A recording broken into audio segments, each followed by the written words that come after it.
I'm guessing a number of people watching now looked at the title and, on all sides, are expecting me to say something inflammatory.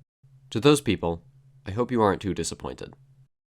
What's Right with America is a 1997 television special about a dystopian America where the Bill of Rights has been repealed, and ever since it was first shown to me in middle school, it's been on my mind. It feels odd to me in retrospect. It kind of passed through me on first viewing. Prior to 2020, I would have really only remembered that it was there, mixed in with the memory of how everyone reacted to the 2016 election in the second semester of 8th grade. Then, for the 2020 election, I rewatched it, and recently I rewatched it again. I don't know how to feel about it anymore.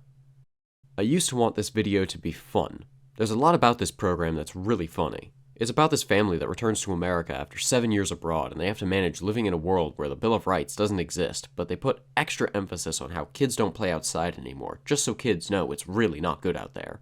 Can Bobby come out and talk to me? Can't come out, and you shouldn't be out there either. No boys your age go outside anymore. The son later gets into a chase with secret police, and there's one moment where they're both in an alley, and every time the camera cuts, the distance between the car and the bike are radically different. There are some incredible line deliveries. You can't do that! Things have changed in America, Mr. Gordon. The American people have spoken. They're censoring TV. They want to return to us. Tell them we just got back in the country and we need a cell phone. Cool. Hey! Listen up, people! The boy needs a lung transplant. Your son's a perfect match. They not only play dramatic music cues for every serious moment, but they play parade snare drums in particular. You mean like metal and coins so we don't set off the detector? They play the snare drums almost constantly. It gets comical if you pay attention. I could talk about the silly little plot issues, like how the family contacts the resistance within 4 hours of arriving home, or how they're all in prison saying, "We won't speak without a lawyer," and immediately after this girl starts saying things without a lawyer. I wish I could just point and laugh and be done with it, but I can't really. What's Right with America is a deeply political work, which sounds obvious, but it focuses so strongly on what are believed to be fundamental concepts in which the nation is rooted that, as someone who lives in that nation, it takes a bit of further analysis to really see. I'll start with the president's opening speech. A new day is dawning in America. Things are being put right. American men are asserting themselves, and their women are standing down, ready to do their share. This is the Collins way. Keep it simple, keep it just, keep it all for the men who earned it.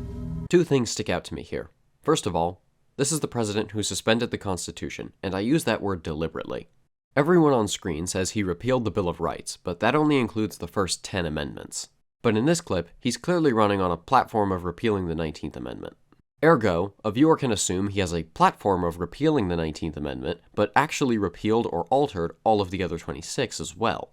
I find this subtext really powerful as commentary on how a government like this can manifest. The viewer is presented with pretty overt villainy, but even still, he is lying to the audience. Rather than explicitly stripping everybody of their rights, he has a single group he vocally opposes, but he continues to consolidate power from there. This is something fascist powers do. They have a current scapegoat to attack, but with enough time and enough success, everybody will be on the societal chopping block. It's affecting to see that replicated here. Secondly, Collins' tie is everything wrong with this entire production. A lot of men in the major political parties wear red or blue ties depending on which party they support, so Collins wearing a red and blue striped tie is a way of saying he belongs to no political party exclusively. This could be a commentary about how, in modern times, our two-party system ultimately serves the interests of the powerful, but it's not. It's an attempt at creating a middle ground and not demonizing any one group, which may be understandable given the context of trying to have broad appeal on television, but as a political statement feels pretty tone-deaf in the current time. What's Right with America has this problem a lot, often running away before it can say anything more substantial than freedom is good and the Bill of Rights is good, and saying a lot more about its worldview through casual assumptions than with direct statements. There's this guy who prefaces each part of the program and gives a bit of narration, and he says this before the start. The drama you are about to see is pure fiction, but the repression it shows is happening in other countries around the world. Perhaps we Americans can better appreciate the freedoms our Constitution guarantees as we watch how different our lives would be without them. You know how some parents say stuff like, eat what's on your plate, there are kids starving in Africa? That's the kind of vibe this gives me. It's a speculative fiction, but the addition of this prelude adds a certain expectation of gratitude. I, as an American, do not live in this dystopia, and for that I should be thankful. This completely steamrolls any nuanced discussion about the premise, instead arguing that freedom is self-evidently good and the Bill of Rights is good as well because it gives us our freedom. The program attaches mythic, almost deified status to the Constitution in such an uncritical fashion that the whole premise has to avoid any uncomfortable questions. What does freedom really mean? What happens when people use their freedom to restrict the freedom of others? Even an obvious gotcha question like, if the Bill of Rights is so perfect, why do we have all the other amendments? Cannot be asked, because to ask it reveals the potential fallibility of the document, buckling the foundation of the whole program. There will only be grateful support here. This expectation of gratitude isn't limited to just the premise, and bleeds into the narrative. One of the aspects of the dystopian America is that all women have to dress like this when they go outside, and maybe I'm crazy, but this feels like they're criticizing the practice of women wearing hijabs. They said women have to wear these outfits and stay inside or we'd be hurt. I've thought about it, and I know the text never says anything like this, but with the subtext of expected gratitude to not live in other countries, and the context that America hasn't had a great history with the Middle East even before the War on Terror, this feels like veiled Islamophobia. But then they include a line like, We're going back to the spirit of 76. and God. Different readings of the text may vary, but this is denouncing originalism on some level. But it's never brought up again. Another line that's never brought up again is, how can they just suspend the Bill of Rights? Who would vote for that? which really says a lot for how complacency in democracy can render one unaware of how power is gained. There have been plenty of events in US history that, regardless of your opinion, the majority of people categorically did not vote for.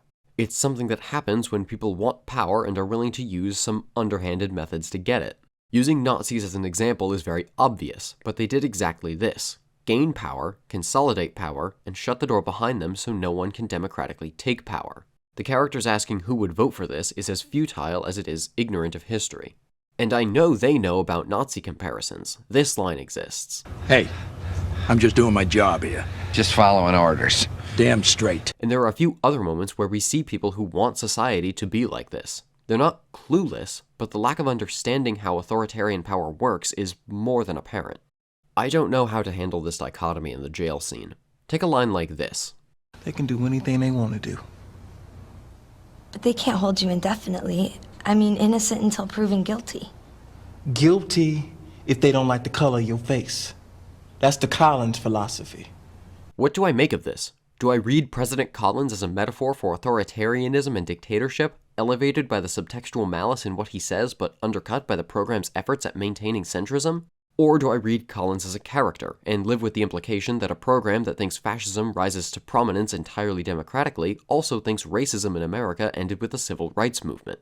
I ultimately think it's a bit of both, a product of a genuine effort to say something meaningful without understanding enough to make that effort explicitly part of the text. It's a messy answer, but it seems politics can't ever not be that, so maybe that's fitting. Something worth noting is that everything I've been presenting so far is only the first half of the television program. The second half of the program is about 4 Americans who share a commitment to change what's wrong with America without losing their deep appreciation for what's right with America. When I recently rewatched this, that line sounded like a setup for some really uncomfortable displays of patriotism, but for the first time I actually watched that second half, and it wasn't nearly as tone-deaf as I anticipated. There's a woman who escaped from the Soviet Union, and with it comes some expected Red Scare material, but the other stories are relatively straightforward examples of people working to uphold American values in a positive fashion. And that feels kind of challenging to me. These stories show ideas and philosophies and actions that I really don't have anything bad to say about, but it comes with these little drops of cultural, historical, and societal ignorance. And 20 years of not addressing these drops has allowed them to grow into the methods by which attempts at progress are being drowned by the government. I find myself thinking about Noah Gervais and his relationship to patriotism as a point of comparison when trying to make sense of what I believe. He's talked about it a few times before, but as an example I'll paraphrase something he said recently. I'm utterly alienated from the entire system. I never used to feel that way. I used to feel like being an American meant something to me, that its stated values meant something to me, but all of that seems so utterly vapid and hollow with the way things actually are. The crux of my patriotism used to be the idea that the country has never lived up to its ideals, but if it did, It could be beautiful. I don't even feel that potential there anymore. I relate to this idea, but there's a caveat for me. I hate talking about anything that makes my age more apparent, but it's necessary here. You know how every American adult over a certain age has a really personal connection to 9/11? I'm below that threshold.